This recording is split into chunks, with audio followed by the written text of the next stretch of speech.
Assalamualaikum warahmatullahi wabarakatuh. Perkenalkan, nama saya Rizka Aulia dengan NIM 2010111332006. Di sini saya akan menjelaskan tentang konsep morfologi dan ruang lingkupnya, identifikasi morfem dan aplikasinya, wujud morfem dan pembentukannya, yang terakhir morfofonemik.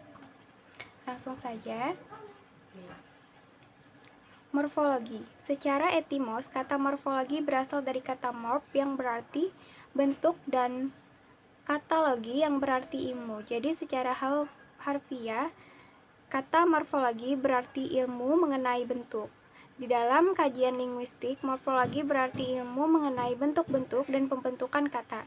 Sedangkan di dalam kajian biologi, morfologi berarti ilmu mengenal bentuk-bentuk sel-sel tumbuhan atau jasad-jasad hidup.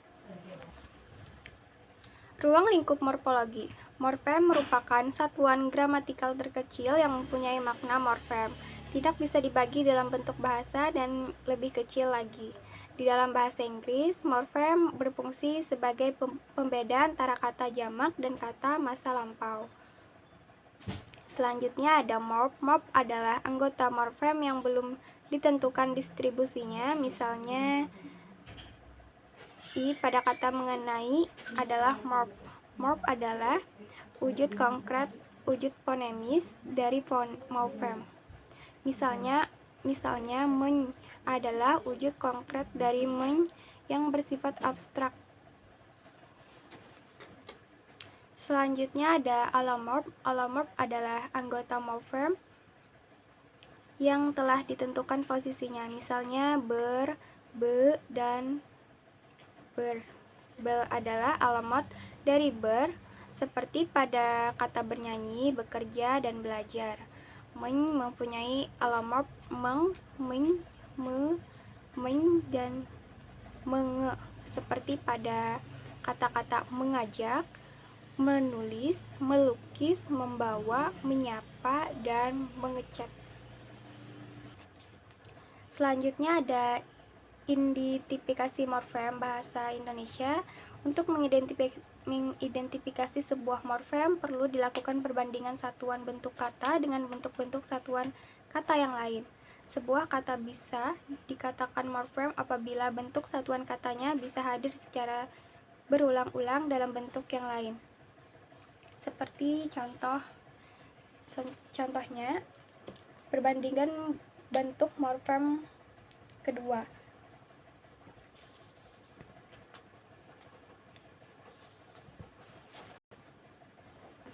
Bentuk kedua, jika dibandingkan dengan contoh di atas, dapat disegmentasikan sebagai satuan tersendiri dan mempunyai makna yang sama, yaitu menyatakan tingkat atau derajat, sehingga untuk pada contoh di atas adalah morfem, karena merupakan bentuk terkecil yang berulang-ulang dan mempunyai makna yang sama. Selanjutnya ada perbandingan bentuk ke pasar, ke kampus, ke dapur, ke masjid, ke alun-alun, dan ke terminal. Bentuk pada contoh di atas dapat disegmentasikan sebagai morfem karena memiliki satuan tersendiri dan mempunyai arti yang sama, yaitu menyatakan arah dan tujuan. Dan selanjutnya adalah perbandingan bentuk tinggal dan ninggal. Meninggalkan, ditinggalkan, meninggalan, ketinggalan, sepeninggalan. Dari daftar tersebut dapat bentuk yang sama dapat disegmentasikan dari bagian unsur-unsur lainnya, yaitu bentuk tinggal dan ninggal. Bentuk tinggal dan ninggal adalah sebuah morfem karena bentuk dan maknanya sama. Untuk mengetahui setelah bentuk adalah morfem, yaitu perlu diketahui dahulu maknanya. Dan yang terakhir ada pertandingan bentuk latar, yaitu melantarkan, telantar, dan lantaran. Bentuk lantar meskipun terdapat berulang-ulang pada bentuk melantarkan, telantar, dan lantaran bukanlah sebuah morfem karena tidak ada maknanya. Melantarkan dengan telantar memang masih memiliki hubungan, tetapi bentuk melantarkan dan telantar tidak ada hubungannya dengan lantaran. Selanjutnya ada wujud morfem dan pembentukannya. Morfem bebas dan terikat. Morfem bebas adalah morfem yang tanpa kehadirannya morfem tersebut muncul dalam peraturan dalam bahasa Indonesia, contohnya bentuk pulang, makan, rumah, dan bagus. Kita dapat menggunakan morfem-morfem tersebut tanpa harus terlebih dahulu menggabungkannya dengan morfem lain. Morfem terikat adalah morfem yang tanpa digabungkan dulu dengan morfem lain tidak dapat muncul dalam peraturan. Semua afiks dalam bahasa Indonesia adalah morfem terikat. Selanjutnya ada morfem utuh dan terbagi. Morfem utuh dan terbagi adalah perbedaan berdasarkan bentuk formal yang dimiliki motor tersebut, apakah merupakan satu kesatuan yang utuh atau merupakan dua bagian yang terpisah atau terbagi karena disisipi modern lain. Semua morfem dasar bebas yang dibicarakan adalah termasuk morfem utuh seperti meja, kursi, kecil, laut, dan pensil. Sedangkan morfem terbagi adalah sebuah morfem yang terdiri dari dua buah bagian yang terpisah.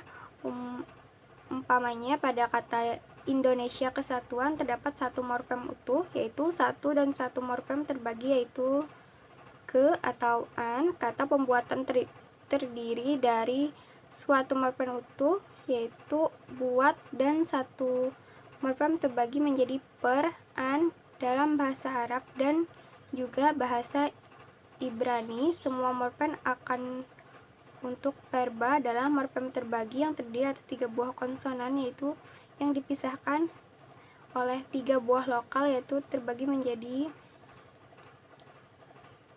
K, T, B. Tulis merupakan dasar untuk kata-kata. Dan yang selanjutnya adalah morfem supramental dan suprasegmental. Morfem supramental adalah morfem yang dibentuk oleh fonem submental. Morfem suprasegmental adalah morfem yang dibentuk oleh unsur suprasegmental seperti tekanan, nada, durasi. Morfem beralomorf zero adalah morfem yang salah satunya alomorfnya tidak berwujud bunyi segmental maupun berupa prosodi melainkan kekosongan. Fonem adalah bunyi dan bunyi menurut bisa terpisah tidaknya terbagi menjadi dua, segmental dan suprasegmental. Segmental adalah fonem yang bisa dibagi, contohnya ketika kita mengucapkan bahasa maka nomina tersebut terbagi menjadi suku kata bahasa. Sedangkan suprasegmental adalah sesuatu yang menyertai fonem tersebut yang bisa berupa tekanan suara, panjang pendeknya, dan getaran suara yang menunjukkan emosi tertentu. Dan yang selanjutnya morfem beralomorf zero atau 0. Morfem beralomorf zero merupakan morfem penanda jamak dalam bahasa Inggris dan tidak berlaku pada bahasa Indonesia. Contohnya adalah bentuk slab. Baik bentuk tunggal maupun jamak, kata slab akan tetap menjadi slab dan tidak mengalami perubahan. Dan selanjutnya ada morfem bermakna leksikal dan tidak bermakna leksikal. Yang dimaksud dengan morfem bermakna leksikal adalah secara inherent telah memiliki makna pada diri sendiri tanpa perlu berproses dulu dengan morfem lainnya. Misalnya dalam bahasa Indonesia morfem-morfem seperti kuda, pergi, lari, dan merah.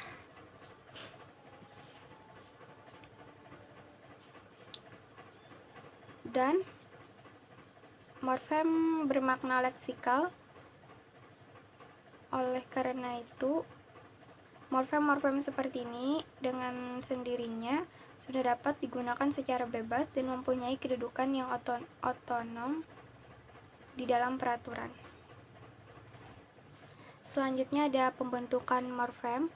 Untuk dapat digunakan di dalam kalimat atau peraturan tertentu, maka setiap bentuk dasar terutama dalam bahasa fleksi dan aglutinasi harus dibentuk lebih dahulu menjadi sebuah kata gramatikal, baik melalui proses afiksasi, proses reduplikasi, maupun proses komposisi. Umpamanya, untuk konstruksi kalimat nenek komik itu di kamar hanya bentuk kata berprefiks me yang dapat digunakan menjadi predikat dalam kalimat itu. Sebaliknya, kalimat untuk berkonstruksi komik itu nenek di kamarnya hanya kata berprefiks di yang dapat digunakan. Bentuk juga konstruksi kalimat itu berlangsung di gedung kesenian hanya nominal berkonfiks per i an yang tepat digunakan. Selanjutnya ada inflektif. Kata-kata dalam bahasa berinflektif seperti bahasa Arab, bahasa Latin, dan bahasa Sanskerta untuk dapat digunakan di dalam kalimat harus disesuaikan dulu bentuknya dengan kategori-kategori gramatikal yang berlaku dalam bahasa Indonesia. Alat yang digunakan untuk penyesuaian bentuk itu biasanya berupa afiks yang mungkin berupa prefiks, infiks, dan sufiks, atau juga berupa modifikasi internal, yakni perubahan yang terjadi dalam bentuk dasar itu. Contohnya seperti kata present, bentuknya amo, artinya aku mencintai. Imperfecta, amban, aku dulu sedang mencintai.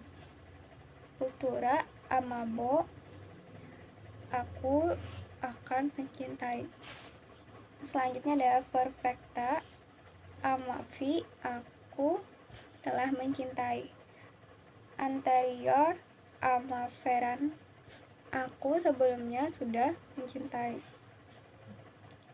Futuran, amavero, aku akan berada dalam keadaan mencintai. Yang terakhir ada anterior.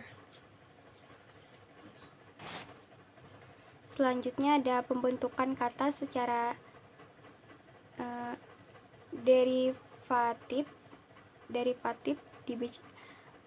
tidak membentuk kata baru atau kata lain yang berbeda identitas leksikalnya dengan bentuk dasarnya. Hal ini berbeda dengan pembentukan kata secara derivatif atau derivasional. Leksikalnya tidak sama dengan kata dasarnya.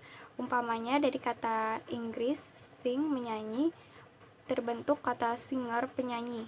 Dari kata wait, menulis, terbentuk dari kata read, penulis. Dan kata hunt, memburu, terbentuk kata hunter, pemburu.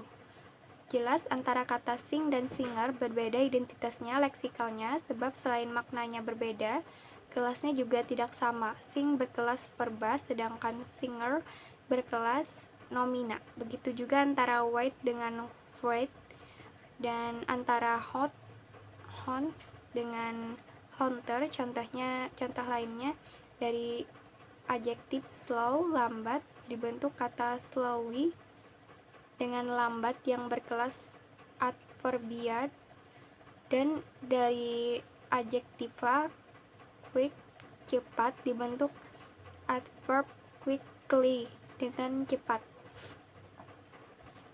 Selanjutnya morfofonemik. Morfofonemik disebut juga dengan morfofonemis, morfologi atau morfonologi, atau peristiwa berubahnya wujud morfonis dalam suatu proses morfologis, baik afiksasi, reduplikasi, maupun komposisi. Istilah morfofonemik ini juga ditinjau dari segi bentuk, terdiri dari dua bagian, yaitu unsur morfem dan unsur fonem. Oleh karena itu, morfofonemik dapat dikatakan sebagai suatu subsistem dalam linguistik yang dibentuk dari dua unsur yang berkelainan, namun keduanya berkaitan dengan saling membutuhkan dalam membentuk sebuah kosakata bahasa Indonesia. Dalam bahasa Indonesia ada beberapa jenis perubahan fonem berkenaan dengan proses morfologi ini, di antaranya proses pemunculan fonem, proses pengekalan fonem, proses peluluhan fonem, proses perubahan fonem, dan proses pergeseran fonem. Proses pemunculan fonem yaitu munculnya fonem bunyi dalam proses morfologi yang ada pada mulanya tidak ada, misalnya dalam pengimbuhan prefiks me pada dasar baca akan menimbulkan bunyi sengaum yang semula tidak ada. Contohnya seperti me tambah baca jadi membaca, hari tambah an menjadi harian. Seperti yang telah disebutkan di atas tersebut, dalam proses perubahan afiks an pada dasar hari akan muncul bunyi semi vokal y seperti harian. Selanjutnya ada proses pengekalan. Proses pengekalan fonem yaitu hilangnya suatu fonem dalam suatu proses morfologi, misalnya dalam proses pengimbuhan verb ber pada dasar renang, maka bunyi r yang ada pada prefiks ber dilepaskan juga di dalam proses pengimbuhan akhiran wan pada dasar sejarah, maka fonem h pada dasar sejarah itu dilepaskan. Contohnya bertambah gengan menjadi berenang. Dan selanjutnya ada sejarah ditambah wan menjadi sejatawan. Anak tambah nda menjadi ananda. Selanjutnya ada proses peluluhan fonem. Proses peluluhan fonem ialah tumbuh luluhnya sebuah fonem serta disenyawakannya dengan fonem lainnya dalam suatu proses morfologi. Umpamanya dalam perimbuhan prefiks me pada dasar sikat, maka fonem s pada kata sikat itu diluluhkan dan dinyawakan dengan fonem nasalnya yang ada pada prefiks me itu. Contohnya me tambah sikat menjadi menyikat, pe tambah sikat menjadi penyikat. Proses perubahan fonem. Proses perubahan fonem ialah berubahnya sebuah fonem atau sebuah bunyi sebagai akibat terjadinya proses morfologi, umpamanya dalam pengimbuhan prefiks ber pada dasar ajar terjadi perubahan bunyi di mana fonem r berubah menjadi n. Contoh antara lain, contohnya seperti bertambah ajar menjadi belajar, tertambah anjur menjadi terlanjur. Selanjutnya ada proses pergeseran fonem, ialah bergesernya posisi sebuah fonem dari suatu suku ke dalam suatu suku kata lainnya. Umpamanya dalam perimbuhan i pada dasar lompat terjadi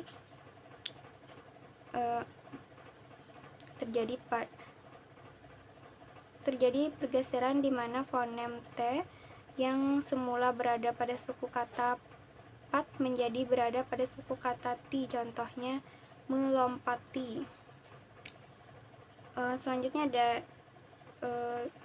dengan demikian juga dalam pengimbuhan sufiks an pada dasar jawab, di sini fonem h yang semula berada pada suku kata wab berpindah menjadi berada pada suku kata ban. Contohnya jawab tambah an menjadi jawaban. Selanjutnya ada makan ditambah an menjadi makanan. Minum ditambah an menjadi minuman.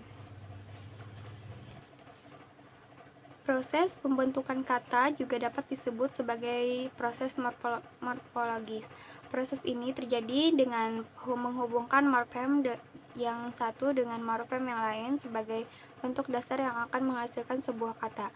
Proses morfologis ini terdiri dari 3 jenis, yaitu pengaplikans, pengulangan atau reduplikasi, dan pemanjemukan atau komposisi.